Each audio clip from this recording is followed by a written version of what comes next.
Voilà, salut moi tes chers internet, partout là où que vous êtes en train de nous suivre, c'est toujours avec votre émission Lumière à la face. Donc, na sûr que mili les obi ma place Bozali, soyons sûrs que ba mot de Robetama, nous sommes venus encore pour une évaluation. Nous sommes le au ça l'évaluation sur l'évaluation, il y a 13e conférence et où ça au Maroc puis la province il y a cool le Grand Bandundu. Précisément la carte à ville il y a Bandundu et Kikwit. Donc, nous sommes venus pour nous présenter bino oyo wapi veneme salamaki et silaki et moko eza na kimia. Donc tokozwa ba image comment accueil et salamaki, il y a ba député, il y a ba gouverneur, il y a ba ministre et pourquoi pas il y a chef de l'état oyo akitaki na mabele. Donc soyons sûrs que vous allez prendre les images hein bokozwa ngo pendant na ndenge moko ya bien. Et comme surprise aussi tokozwa quelques cadres ya union sacrée na kati ya émission tokobenga bango tozwa ba précision parce que makambo elobami mwa trop délégation balali na kati ya mituka na balabala, délégation balali na baba. Et j'ai aussi appris que eza na hôpital moko babimisaki ba maladi ah moko yo j'ai appris que eza na hôpital moko babimisaki ba maladi pour va loger délégation. Donc avec vous ici on va prendre des précisions na bandeko oyo ya union sacrée na bandeko ya IDPS oyo tokobenga bango tozwa ba précision. Est-ce que tout ce qu'on nous a dit c'est vrai ou c'est faux?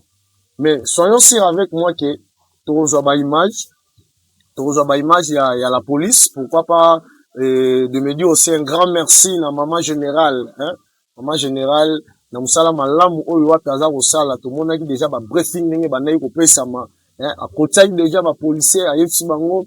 Et à la fin, tout le monde dit que Moussale Salemi n'a n'engemo ya malam. Donc, on va prendre les images, comment il était, le début, jusqu'à la fin de l'événement. Lumière à la face, nous sommes là pour vous, hein. Appelez-nous. Ben abisso partout, oyo moun kezo si maté lumière à la face, et Rokitawana. Et oubliez pas aussi de s'abonner dans notre chaîne James TV. Donc, s'abonnez-vous massivement. James TV sur Okotika na YouTube na yo. Beti James TV. Au s'abonner. Otali ba vidéo et ozala bien. Donc ba vie na bino et ça la biso bien et opesa biso sous makasi pour to sala musala oyo lenge et senyeli. Voilà, c'est comme je vous avais dit na ebande l'émission. Tozo ba image oyo wapi premièrement tozo première image disons. Première image tozo ya parade ya la police, le lenge ni maman Angèle, hein, maman générale, commissaire spécial il y a la police oyo wapi a pesa ki briefing na ba policier nyonso alobelela ki bango oyo esengela ki basala pendant tous ces moments. Il y a 13e conférence pendant 4 jours esengela ki basala nini oyo bakoyi kosala te. Donc to moni biso nyonso na bino tozalaki sur place que mosala esalemi lolenge oyo wapi maman Angèle a pesa ki bango consigne to la na image oyo biso na bino. On se retrouve plus après suivre.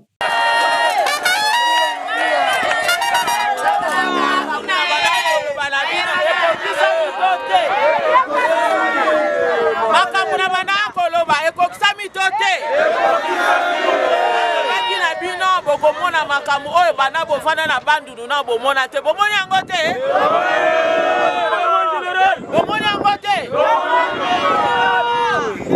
bango batosaki bamelaki ba 5 litres ya mai na kasi bango nde bapose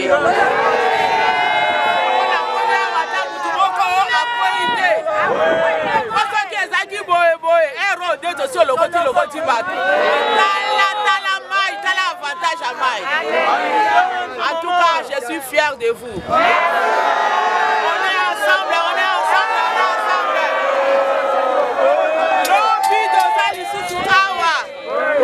Lobi dozali susu awa bobi maboye bo matana mutuka pona lelo.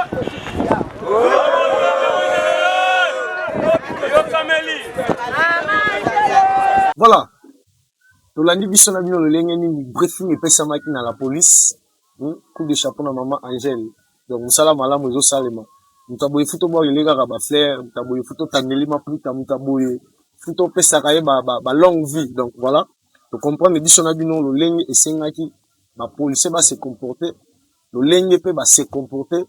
Lokumu ezongi la maman Angèle parce que yene mutazo encadrer bango. Kala tozara na ba police wana, kala tozara na ba konzi wana me bazaka boyete. Donc cette fois-ci, tout le monde dit comment changement est côté. On va prendre deuxième image. Le lengeni maman Angèle ayambi ba autorité. Je suis encore là. Le lengeni maman Angèle ayambi ba autorité. Nyonso oyo bayaki na kati ya province. Le lengeni ni azaki na kei na bango. Le lengeni azaki na donc na volonté ya kokutana na ba ndeko ba collègue ba konzi na ye. Gentillesse nini na mamoyo. To landa biso na bino tozo na ko.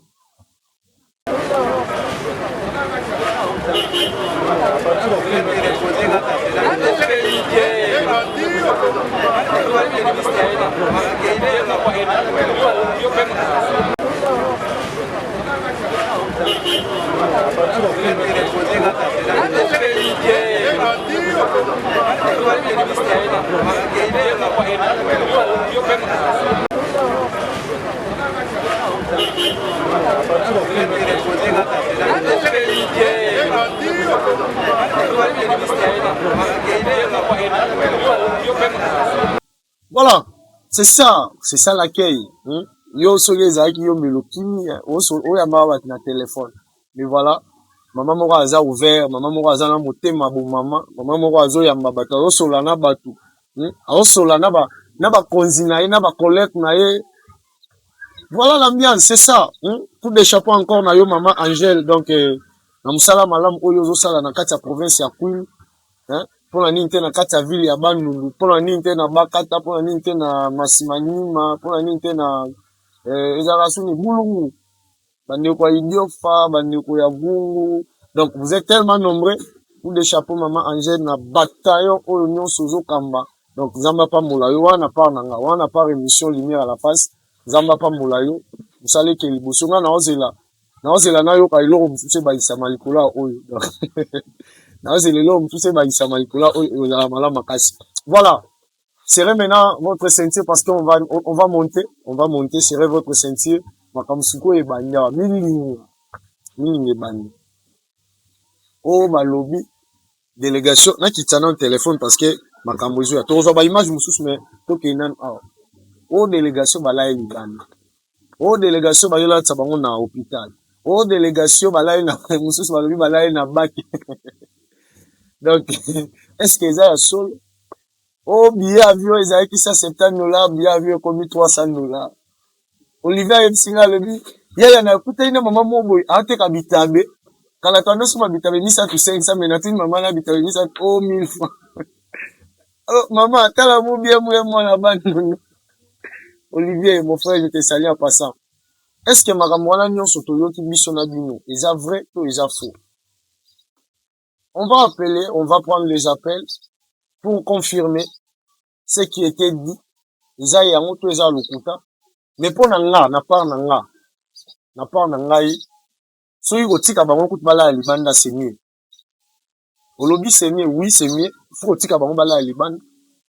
Torozwa mo babilo mo boina sir ke batu mfe ko sepelisa bango te.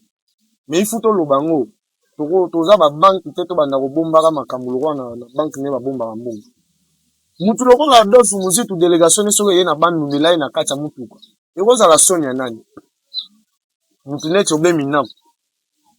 Soki délégation na ye ba ye na bandu. Malali li banda. Eza sonya nani. Mutu neti nani natanga bakombo wa. Bopesa boti nilanga bakombo. Neti nani li shishwa wa. Boze bele na otanga bino malem. Bon, mutu neti bienveni ilanga ye te ye azana hotel na ye Azana hotel na ye build hotel azana hotel na yeke mutu neti mayobo muta paluana. Vous savez que ezena bilo musu tolo baragate po mutu mobo ya bimi na internet abano sala ba buzz azwa ba vie. Mais avant de dire il faut tala na makamususu na yoki ba munyu moko o délégation eye bala libanda.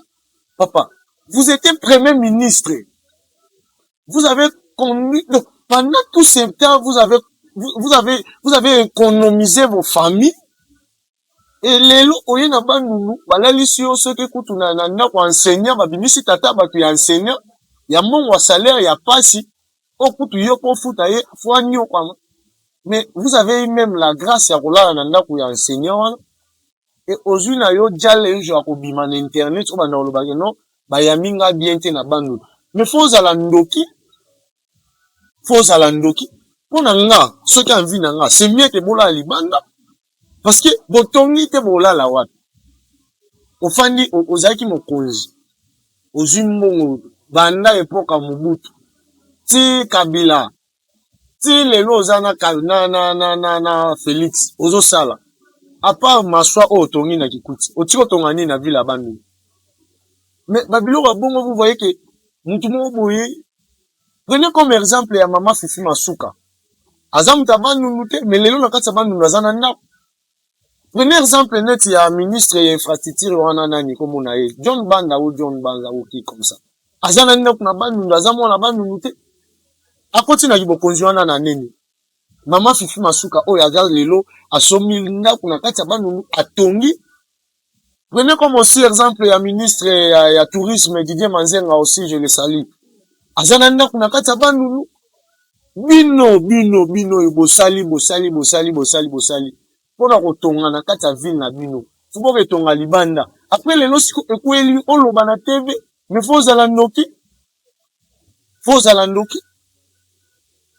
okanisa yi lokolo eza ndoto en fait oyeba ite kelo yango ekozala bongo bando kanisa lokolo ozolota oyebi bandoto moko boye ezalaka ozolota likambo boye ekomeli oyo osutu kolobi ke ezali nango ndoto olobi na sa motema chance donc bato ebele bakanzaki conférence oyo eza lokola ndoto donc bobanda kolota ekokoma te mais en arrivé à la fin comme ça ngonga ngo ebeti ekomi bobandi sikoyo koluka baplace nini nango akotia makolo baplace nini akotia mitu mais botongi te papa subir ça mona yango oyo olonaki fo obuka c'est ça hein est-ce que mutu penza lokola Adolphe Muzika akozwa penza ou chargé à communication na ye wana soki nani kombo na ye le type là j'ai oublié même son nom akozwa penza courage ya koleka na TV abanda ko regretter que non bayambi biso bien te en tout cas bato mosusu basila soni na moko eza lokola bana kuiwa oyo eza bato mosusu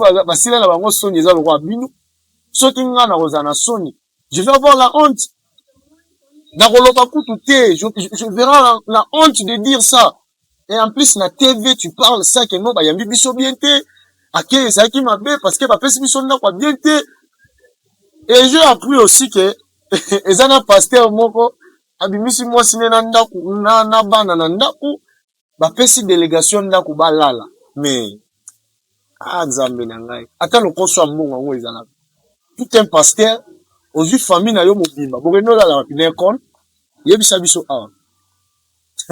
Bono la wapi na école na église to wapi parce que oluwese mutuka ozinda kuna mwasi na bana obimisi bango bokenda yo wapi ozinda ndako oluwese tout un pasteur et j'ai des impressions aussi que hôpital oyo baluwesa ke ekozala yango en tout cas bandeko bolanda nga komelanga na commentaire eza hôpital nini o baluwesa ki délégation oyo bayaki conférence na bana les hôpitaux ni beaucoup mélange en commentaire j'aurais aussi besoin de regarder les hôpitaux parce que ça les maté mais comme j'ai pris des informations que les ana pasteur moko à l'ouest qui nda kunae abimisi moi sina bana na nda kubage fanda soki na hôpital soki na église à l'ouest mutu kanae et j'ai aussi les impressions que c'est le même pasteur qui a fait l'ouest l'hôpital j'ai les impressions donc naza pendant la impression que Rose a là.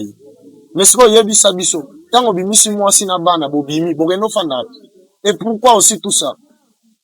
Bokenda ko fanda wapi yebisa biso. Vous voyez que ça m'a ramassoni. Tant oza na mboka na yo, ozozwa mbongo. Tonga. Ozo tonga te. O kanza lokola makamnyoso obanda ko chapiter, obanda ko échapper makamnyoso. Et maintenant il faut échapper aussi 13e conférence. Mais nous disons aussi merci na gouverneur parce que malgré mes efforts, malgré il y avait des combats, malgré, mais à la fin, coup il a gagné, conférence et l'équipe. To fongoli siko matoli, to ozela to banda siko koyoka, ba détournement. Ilo to s'attendre nango parce que to yoki daye lo moko boye abatayi DPS bimi, na si na otape le mana. Ilo moko abatayi DPS bimi boye, bazolobela makambo yango neti me tozozela nayoki da makambo bongo makambo ya IDPS babimisi deja bambodi na bango nayoki batangi kombo VPM nayoki batangi kombo quelques députés nayoki kombo gouverneur pe neti ezokota mais ça reste à vérifier toyeba est-ce que eza bongo mais matoi na biso eza ofungama tozela toyoka ba détournement ndenge esalemi na makambo ya conférence oyo. On va prendre la première image avec l'arrivée du chef de l'État. Comment il a mboka ya Bandundu à qui ezalaki ndenge ni est-ce que population bazalaki mobilisée ou bazalaki ndenge ni. On se retrouve tout juste après. Total biso na bino nini salamaki. Suivez.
Voilà, tout ça na biso na bino accueille chef de l'État.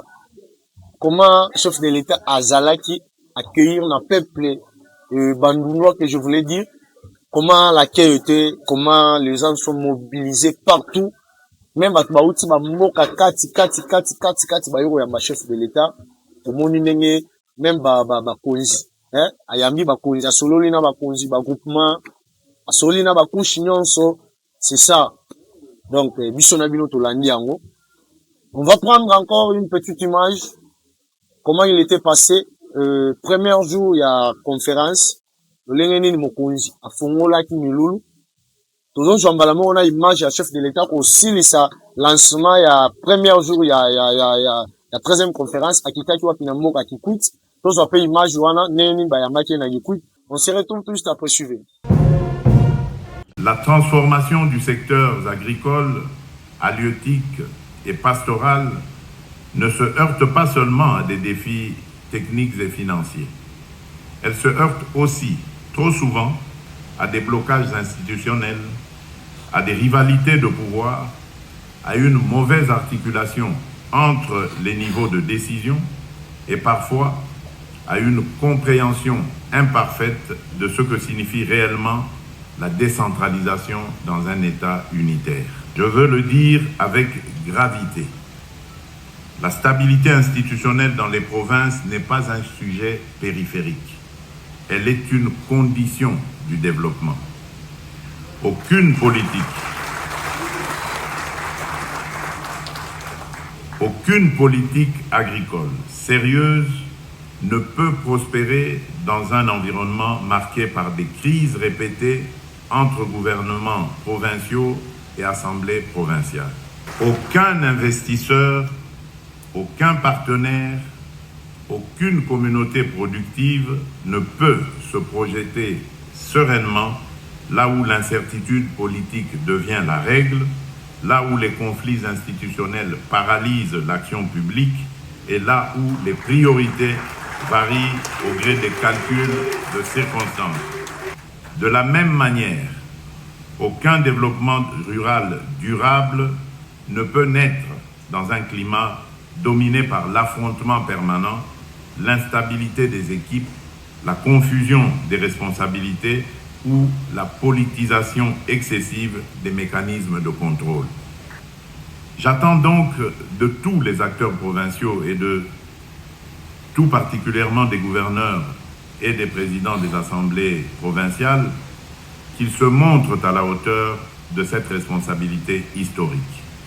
J'instruis en conséquence le gouvernement d'engager avec diligence les actions requises en vue de la réhabilitation de la route numéro 17, particulièrement sur le tronçon Mongata-Bandundu, ainsi que la remise à niveau du port de Bandundu et de ses équipements essentiels. J'enjoins les églises compétents à identifier de manière progressive mais résolue les autres infrastructures prioritaires de la région, notamment les routes de desserte agricole, afin de mieux relier les bassins de production aux marchés de consommation et de transformation. Mesdames et messieurs, nous devons aller encore plus loin. La question n'est pas seulement de relier Bandundu à Mongata, la question est de mieux relier les provinces entre elles. La question est de rendre possible une économie intérieure plus fluide, plus cohérente et plus intégrée. D'où la troisième priorité, qui est la promotion du commerce interprovincial et la dynamisation de l'économie locale. Nous ne pouvons plus nous satisfaire d'un pays vaste dans sa géographie, mais fragmenté dans son économie.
C'est ça là qui est avec le chef de l'État. Voilà.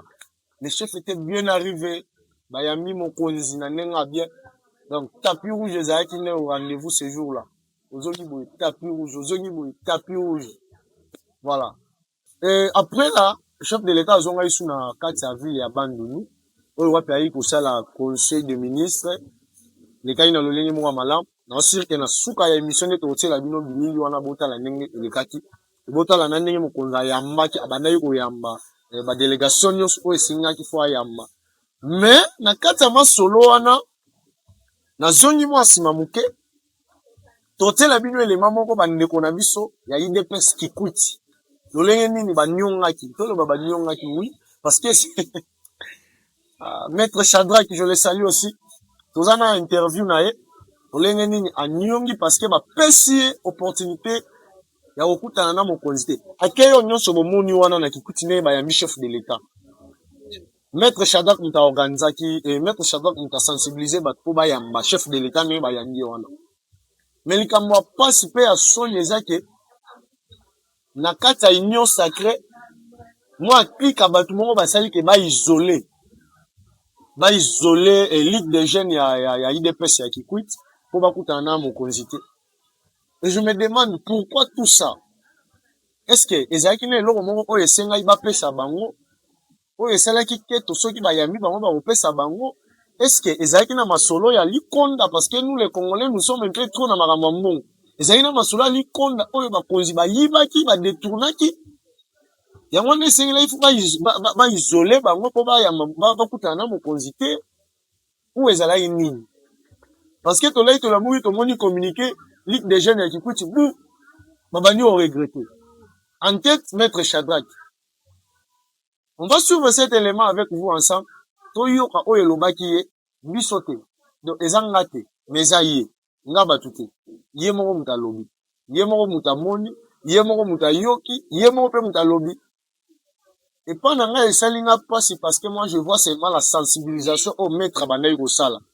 Comment maître était mobiliser les jeunes pour pas que y chef de l'État. Et à la fin, boy maître Shadrach Kuta na chef de l'État. Boy kokoti sabango atana lupango. Bazaki libanda. Basali image wana 22h ne basali image wana. Suivez cet élément, maître alobi nini. Atangi komba mutu na kati to atangi komba mutu te. Pasi na ngeza bino na bino bo misala bon e bongo batu mususu bo sala bango neni. To landa image na lolenge moko malamu to yoka message ezalaki nini. Est-ce que na sima nango opportunité pesa mai ba kutana chef de l'État to e pesa mai. Suivez. Kikwiti chwa. Mukonzi to yambio na esengo. Mais to za na mécontentement. À chaque fois yo zo na bandundu za na élection bata FCC bazo s'accaparer na yo. Basala musala te. Aba déstabilisaka yo. Nga, moi c'est Maître Mazinga Shadrach Chwa. Vous me connaissez, chef de l'État, et tous les membres du parti. Tolembi makamabandu noyo. Biso toza kosala musala. Tango yo goya tosali décor to tamboli de peso mbaba tamboli. Soki ka yo komi balingaka biso batali de peso koma peme na yo te. Je pense que ba combattant nyonso baza au courant. Bana ba élection.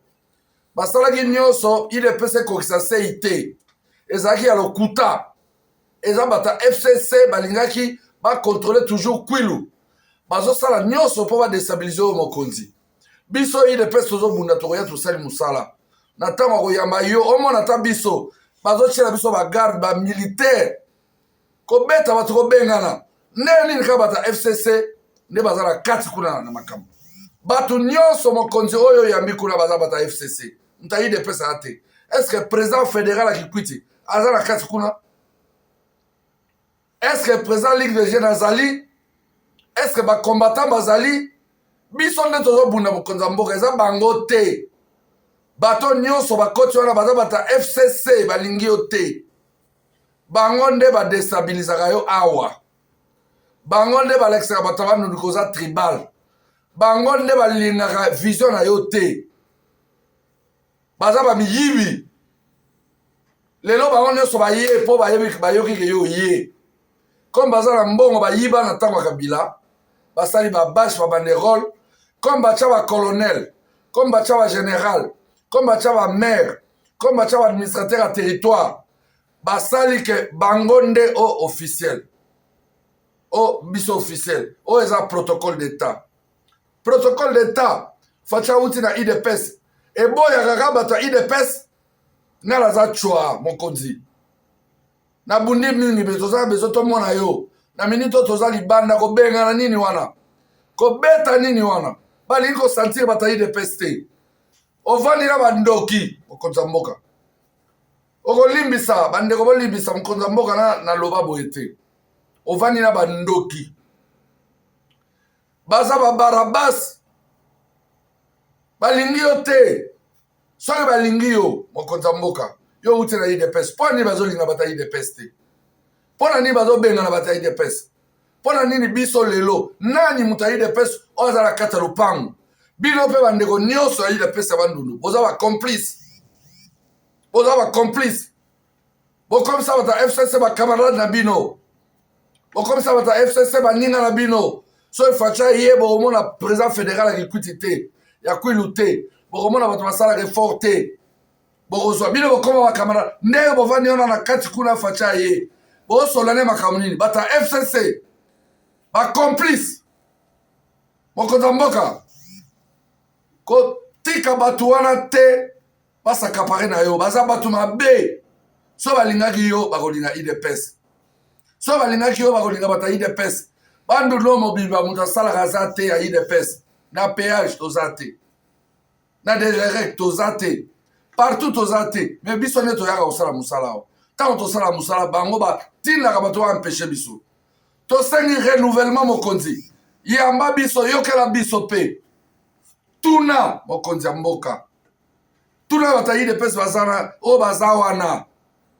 mpo baza na etikete ya bokonzi yango bayeba koti bakamarade na bango kaka bato ya fcc bakamarade na bango kaka bato ya kabila azo agrese biso tozobunda awa mpo yo ya tobundi toke meme kosolola banga babetisa mbula ebebisaka evenema tobundi toke meme komona bato mpo bakanga mbula bango bazalaki bango baya kobima kaka bongo baya kosolola na faci bakoyebiso nini mokonzi bakoyebiso lokuta faci chwa tokolemba te mokonzi message oyo eza mpo yo yokango tuna bango bato ya idps baza wapi président fédéral aza wapi awa balingi biso te me mosala nde idps esala estce idps ekokokokisa sei na bandundu te lukuta na bango parti ya piso mabilo kozwa 7 député nde nini na provinciaux na bandundu idps azwa te parti ya gilwa nde kozwa 6 neni idps azwa te mokonzi bazofaire voir yo ke balingi yo ya lokuta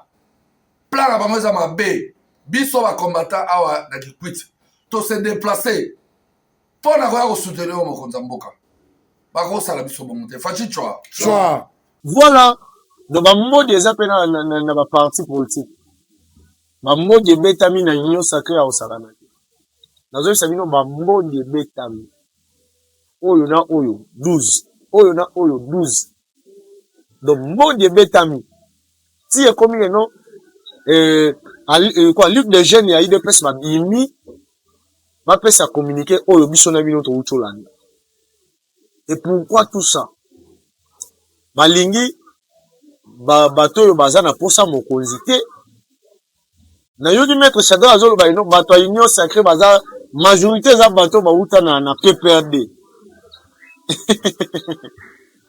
nzambe moko oyo donc moto akochange na ye parti lokola caméléon azochange couleur boyebi caméléon ndenge echangeaka couleur ntango boye azalaki bleu bu akomi mbala moko orange nde makambo toomona na kati ya union sacré ezalaki awa mboso tomoni bato mosusu babimi kuna eza soni la fois passée j'avais fait une émission na lobi bato baza près ya mokonzi nde bazokisa mokonzi soni kaka yango ezozonga makambo moko yango ntango tokoya mpo totanga nkombo na yo awa bobandi kointimide biso na batelefone biso mpe toza awa te mpo tobangaka bino ntango bosala makambo oyo eza propre te tokoloba ntango bosala makambo oyo ezosepelisa bato te on va dénoncer nous sommes là pour dénoncer soki tomoni osali makambo malamu toencourage yo ndenge nauti oloba makambo ya mama Angèle awa ese na fini ndenge nalobi makambo ya gouverneur Itundala awa ese na fini ntango nalobi makambo ya mama Fifi Masuka awa eske na fini ntango nalobi makambo ya ministre na biso ya tourisme Didier Manzenga eske na fini siko pourquoi kana yo soki balingi balobelo na ekoma refini se osala makambo bien te soko osepesaka bato te soko osali ya malamu okopesanga mbongo te mais tokoloba ngo na ndenge ya bien. Voilà, je vais prendre les appels parce que toyoka na matoi biso na bino nini yango esalamaki ezalaki nini est-ce que makambo le nyonso bato balobi eza ya solo est-ce que makambo tozoyoka biso na bino ezalaki bongo. On va prendre des précisions ici. Nous allons prendre des précisions pour savoir est-ce que c'est ça oyo bato bazoloba to eza yango te. Tokoyoka bino na biso. Tokoyoka biso na bino. Makambo yango est-ce que eza bongo to eza bongo te. On va prendre des précisions. Tokozwango na ba incolite. Nous allons prendre des précisions na bato baza proche à mokonzi. On va prendre des précisions pour toyeba est-ce que makambo yo nenge tozo yoka elekaki est-ce que eza bongo to eza bongo te. Soko yibi mbongo ya leta. So na yo eza nini. Eloba nango balabala funye kwenda ngoma. Funye kwenda na ngoma. Ntange va yibange bazanga kwa. Chef fongola misu. Est-ce que bateau nyonso baza na union sacrée? Baza wana po basunga yo. Je vais prendre la première appel avec Stone, mon frère Stone. Allô, bonjour. Bonjour, c'est Shadrach. Voilà, vous êtes en direct de l'émission Lumière à la face. Nous avons des précisions à prendre, mais na olingato lo bango na lingala po bato nyonso ba comprendre biso. Vous étiez parmi bato oyo ba ezalaki na service, il y a accueil, il y a chef de l'État. Et pour information na bato bazolanda biso, oza moko il y a équipe technique ou il y a presse, il y a maman générale. Allô? Okay. Donc j'espère bien qu'on va prendre des précisions avec vous. Et les cas qui nini, délégation balali na ba hôpital, délégation balali na katami tout cas délégation il y a chef de l'État avec des précisions monsieur Stone. Ok, ndeko Shadrach na landi au 5 sur 5. Ok. Première chose d'abord tokolobela makambo matali sécurité. Ok, c'est ça. Parce que dans tout eloko ya liboso eza nano sécurité. Soki sécurité ezalaki bien assuré te. Bafanya bazala pe na lolinga bien te. Ok. Voilà.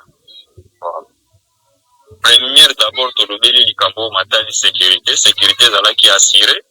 Pourquoi? Parce que eza na bato oyo babanda kodécourager mokonzi ya mboka ke ozokende kwilu oyebi te kwilu wana seza na bato oyo bakoti na kote ya banguna boye na boye kuna kwilu ekozala boye okende te badécouragement ya lolenge wana ebele ekomangi na bato ya mokonzi ya mboka mais tate mokonzi ya mboka garant des nations lokola aza Congolais à 100%, Congolais balbaka Congolais. De père et de mère. Congolais de père et de mère. Voilà, 100%. Et ayokaki koloba nyonso wana te, alobaki ngai naza moto atembe. Ok. Oyebi parmi bato atembe chef de l'État aza moto ya liboso azala moto atembe. Ye azalaka kimona mesu. Voilà. Ok. Chef de l'État anyaki makolo na ye na kwilu. Donc façon oyo babanda kolobela ye na oyo amoni eza le contraire. Dans le contraire. Voilà. Sécurité assurée. Sécurité tolandi déjà. Tolandi image ya sécurité depuis le début. Ya parade maman Angèle la sensibilisation ba policier ayebisi bango imaginez que à interdire même bango ba mela masanga te. Ba mela mai. Voilà. Tolandi a nyonso et des policiers aussi ba respecter yango. Tolandi pe image oyo wapi maman Angèle a félicité ba policier alobi na yu moni vraiment conseil na pesa ki bino ke bo mela mai bo respecter ki yango. Tolandi yango nyonso. alors oyo esengeli toyeba sikoyo par rapport ya Kenya ndenge bangunyu ebimi est-ce que eza ya solo to eza lokuta? Bon, pona koloba makambo matali akeye mutu nyonso ya koloba ke bayambi kwilo yambi bien te seke wana azalaki na 13e conférence ayaki makambo na ye soit ayaki tourisme. C'est ayaki tourisme. Chef de l'État, voilà, chef de l'État ye moko na rencontre na ye na ba chef coutumier, chef de l'État azolobela bango na ndimaki te ke faso bayambeli ngai na niveau ya Bandundu na niveau ya Kwilu na Kikwit. Okay. Na ndimaki te ke bakoki koyambela nga bongo chef de l'État ye moko azolobela ba chef coutumier. Et puis azolobela peuple congolais alobi ke non. So ya ake ya boye. Donc atikala komona ngona province moko ti. Voilà un peu.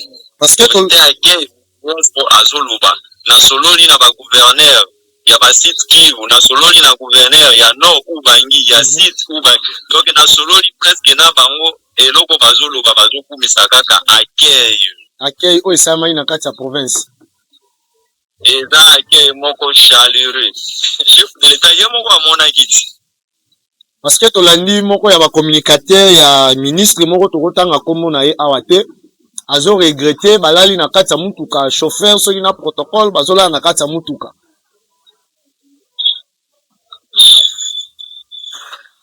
Nous d'abord chauffeur ndako na ezala na mutuka.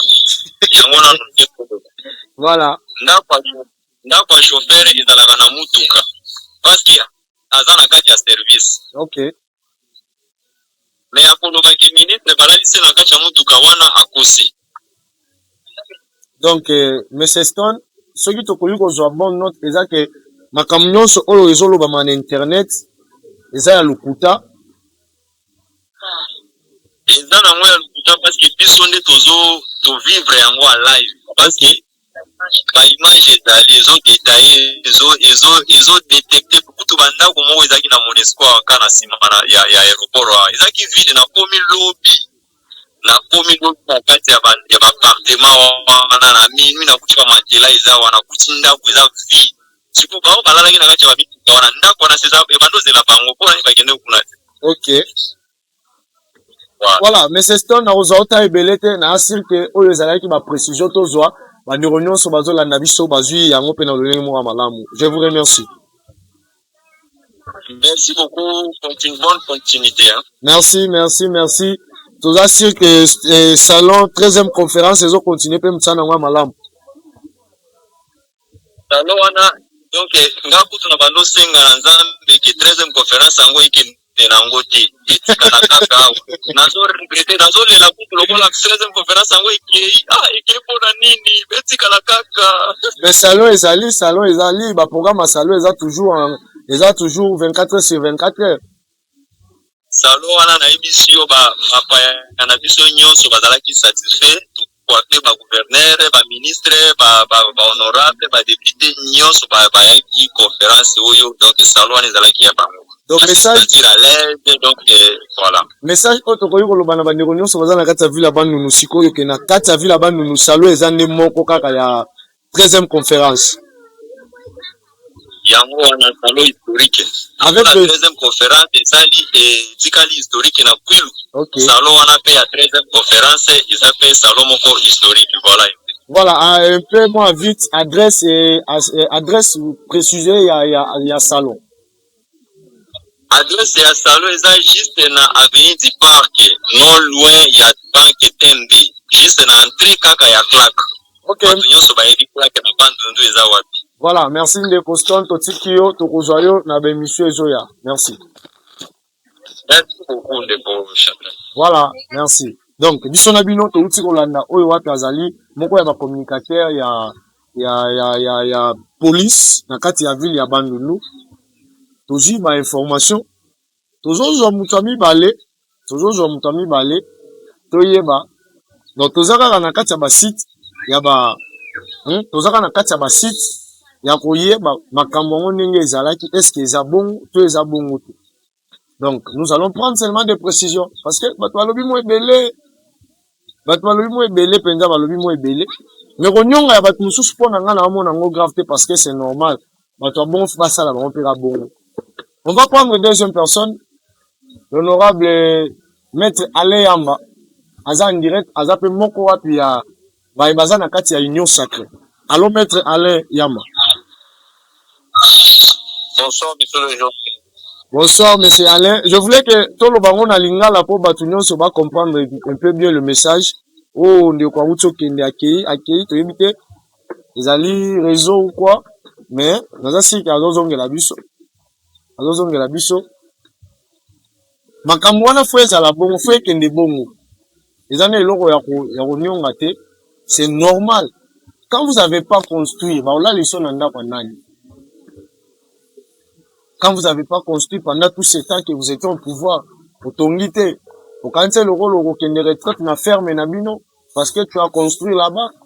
Mais na kati a vu le tongité, ozana posa ofanda wapi. Ozana posa ofanda wapi. Allô maître Alain. Oui, allô. Oui, allô maître, bonsoir maître. Vous êtes en direct de l'émission Lumière à la face. Ah ok, merci beaucoup, bonsoir. Bonsoir maître. Et on voulait avoir des précisions par rapport à la 13e conférence. Tout lundi, moi, makamolo bami moi trop. Na union sacrée, pourquoi pas, na délégation Obayaki. Vous en tant que membre, un cadre à union sacrée, likambo ezalaki nini oyo esengaki ke boleka na ba TV boloba oyo bolobaki?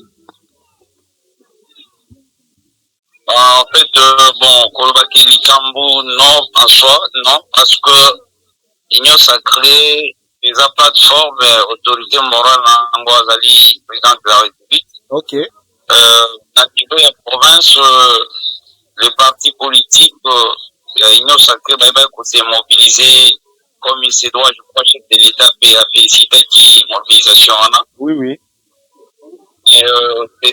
C'est vu qu'au niveau de la province, que l'autorité provinciale et l'union sacrée, mais quand même, pour soutenir fédéraux, partis politiques, mobiliser qui pour couper ça, transport, il y a des membres de différents partis. Ok. Mais ils étaient abandonnés à la prescription, voilà, et ça qui est un peu inquiétude parce que le militant pensait que il y a des partis politiques qui ont été causés bon on peut pas dire qu'il y a un qui fait ça qui moi voilà. Ok maître ce tu dois comprendre bien exact ba au cadre ya union sacrée ne ba zimbo oyo président a pesa pour na kopesa ba militant na ba transport ba lié yango c'est ça un peu.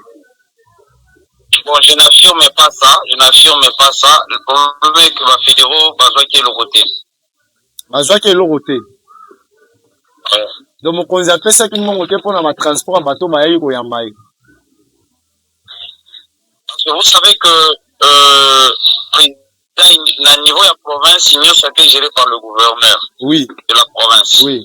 Alors, c'est lui qui devait aussi, appuyer les fédéraux et le président fédéraux et le parti politique. Ok. Et ça va avoir un remboursement de transport et les militants à Bango. Ok. Mais ça, les magiques. Bon, espérons que, comme tout ça qui plaidoyer, peut-être les jours à venir, répondre. Mais ça, là, qui m'a la montée. Ok, maître, on va aller directement à la deuxième question. Excusez, à la deuxième question. T'as eu moi d'informations dans Internet, délégation yaki, bah, y'a mami bien te, misous balali na l'hôpital. On a appris que, les gens hôpital, moi, bah, bimisa iba malade, pour balali sa délégation. Et même aussi plus loin que pasteur moko, abimisi moi si na yena bana, bah, ko fanda na église, ou na école, à l'OSN na kunaye, et délégation va regretter parce que l'accueil était pas bon. Vous, en tant que maître, vous étiez aussi sur place, parmi bateau basalaki, mobilisation ya koyamba, et l'honorable Rombo Fouman qui le salue aussi à passant, bah, impression na yo ezalaki nini? Les journalistes, malade n'a pas c'est une fausse information. Ok. Et je pense que l'opinion sur la qui logeait très bien. Il est vrai que dans nos villes, déjà, on était peut-être dans l'infrastructure et il y a grave, mais au moins, okay. On continue sur la qui est à l'aise. S'agissant, il y a, moi, si mon cours va finir à l'école, ça, je n'en sais pas. Ok. Mais sinon, l'accueil était bien passé, tout le monde était bien accueilli. tout le monde était bien accueilli. D'ailleurs, je pense que dans la même intervention, différents gouverneurs félicitaient qui Ndenge Bazala qui logeait, voilà. Ok, merci Maître Aléamba, vous êtes cadre de l'Union Sacrée et aussi cordon, il y a parti AD2 Bandounou. Nous vous disons un grand merci. Oui. C'est moi qui vous remercie. D'accord, merci honorable. Voilà, tosi biso na bino. Ma précision oyo esengela ki tozwa. Mutu moko azoboya koyamba. Azoboya koyamba. Soka yambi te na suka na otanga kombo na ye parce que tosolaki na ye azalaki d'accord. Mais awa azoyamba te. Soka yambi te na ye sili na suka na otanga kombo na ye. Ebe na koloba pona nini na boyi koyamba. Nazoyebisa bino. Soki ayambi te na suka na otanga kombo ne pe na yebisa bino pona nini na boyi koyamba. Donc biso na bino tozwi ba vérité que oyo nyonso tozoyoka na réseaux sociaux eza ya lokuta délégation nyonso oyo bakomaki na kati ya ville ya Bandundu bayambamaki na lolenge moko ya malamu bayambaki bango très bien balojaki bango très bien et en plus kolia ezalaki agogo balie bio bazalaki ya koyamba malamu. Même ye moko chef de l'état lobi yango ke andimaki te ke bako yamba ye lolenge oyo bayambaki wana. Donc c'est que ake ezalaki très bien. Koyoka réseaux sociaux te. Nyonso ezobima na réseaux sociaux eza ya malamu te. Nyonso ezobima kuna eza ya malamu te. Nyonso oyo bozoyoka eza ya malamu te. Aboyi koyamba. Na yebi pona nini yango aboyi koyamba. Pour nazali na question moko to ngato tuna yebiso na bino to yeba. Malheureusement nzambe na ye abikisa ye nenga boyi koyamba me to kozwa ye kaka na émission mususu. To kaneli ete me to laki kaka to kozwa ye na émission mususu. C'est la dernière appel que je l'appelle soka yambi to solo li soka yambi te to kati. Wana to kozwa ye to luka na émission mususu. Mais pour vous confirmer, pour vous dire que nyonso oto yoki na internet ezalaki bongo te. Moi je connais ma ville, je connais mon province. À ta délégation on va il y a 10 000 personnes balinga bazala bien accueillir. Donc j'espère bien que tout le monde était bien accueilli. Le kola ba gouverner mususu ba sali ba interview to yoki bango ba lobby ba nima kité mais oyo ba moni na ville à Bandundu, c'est du wow. Je vais dire un grand merci na docteur Philippe Akamituna, le gouverneur de la ville. Un grand merci. Na ministre Giresse. Un grand merci. Na comment on ezala nani na bosani comment on a eu kiminga ya comment on a eu kiminga. Mais merci na yo parce que vous avez fait les efforts. Si beaucoup misa makambo ndenge komi wana. Maître Texas. Pourquoi pas tonton Mike? Proche à Mokonzi, proche à maman. Wana tonton Mike, proche à maman. Donc, un grand merci. Maître B de force.